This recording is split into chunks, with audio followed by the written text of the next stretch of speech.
C'est un grand principe qu'il faut savoir, dont nous parlons depuis 25 ans et qu'il faut renforcer dans chaque juif. Chaque juif et chaque juive passe dans sa vie 10 épreuves kiyumim. On va expliquer ce que c'est.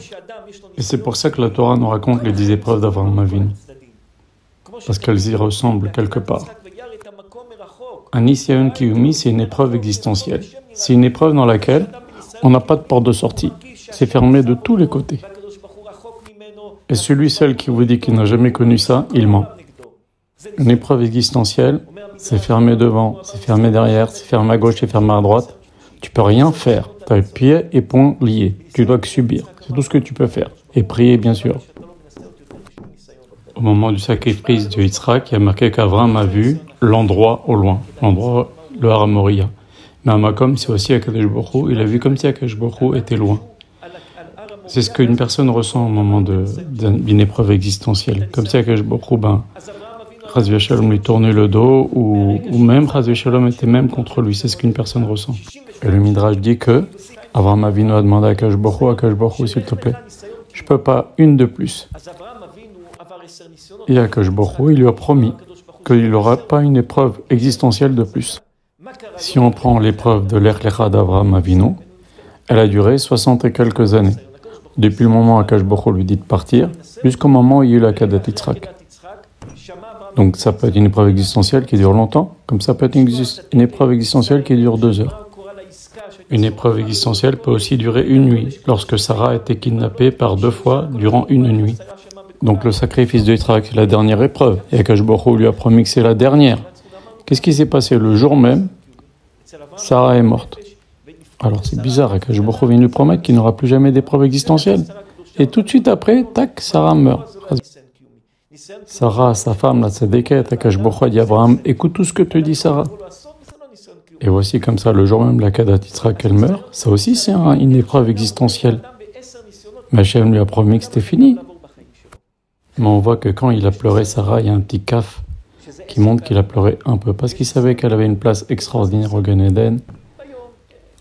Donc ce n'était pas un Nisayon, une épreuve existentielle pour lui, même si c'était très dur.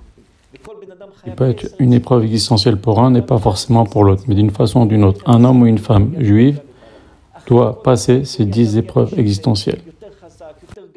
Et les autres épreuves qui ne sont pas des épreuves existentielles, où il y a des solutions, où ça passe, c'est des petites épreuves de la vie quotidienne. J'ai perdu mes clés, j'ai cassé mon lacet. Si l'homme juif ou la femme juive sait traverser cette épreuve-là sans fauter pour s'en sortir, elle progresse énormément. C'est une autre personne qui est beaucoup plus profonde, beaucoup plus d'Yirat Shamayim, beaucoup plus de grandeur en Torah.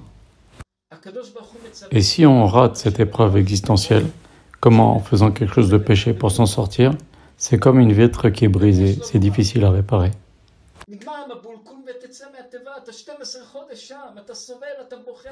Sur le même sujet, aujourd'hui nous avons trouvé un énorme chidouche.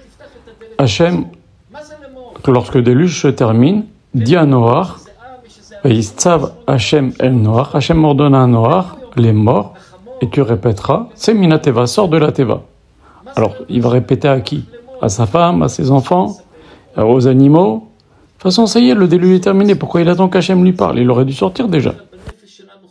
Le mot les morts qui veut dire pour répéter, pour dire, c'est un message pour nous, pour toutes les générations. Ici, ça nous apprend un très très grand principe. Comme on a dit plusieurs fois, chaque juif doit passer, et juive doit passer 10 épreuves existentielles dans sa vie. C'est un des grands principes. Comme on a dit, ce sont des situations où on est coincé de tous les côtés, il n'y a pas de solution. Pendant que ça dure, cette épreuve dure. Le but de ces 10 épreuves existentielles est de faire grandir la personne. Et bien cette histoire de Noach nous apprend que même quand toi tu crois que l'épreuve existentielle est terminée, attends un signe d'Akadosh Baruch Hu. C'est ce que Noach a fait. Il a vu que le déluge s'est arrêté, il n'est pas sorti. Il attend qu'Hachem lui dise sors. Parce que si tu sors avant, et si tu crois que ton épreuve est terminée, et tu crois que c'est fini, sans attendre un signe d'Hachem, eh ben, elle risque de se reproduire et de se terminer un petit peu plus tard ton épreuve existentielle.